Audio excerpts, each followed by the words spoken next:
Hello friends and welcome to English with Alex channel. Short story number 4, The Bear and the Two Friends. One day, two friends were walking through the forest.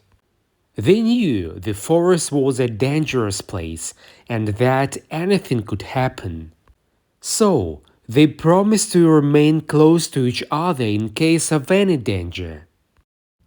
All of a sudden, a big bear approached them. One of the friends quickly climbed a nearby tree, leaving the other friend behind.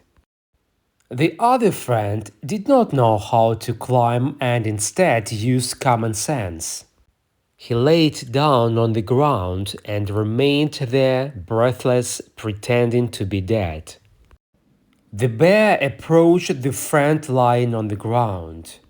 The animal started to smell his ear before slowly wandering off again because bears never touch those who are dead.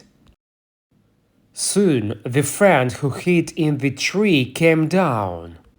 He asked his friend, "My dear friend, what secret did the bear whisper to you?" The friend replied, "The bear simply advised me never to believe a false friend." The moral: a true friend will always support and stand by you in any situation. Thank you friends for watching. Hit the like, subscribe to our channel, and bye for now.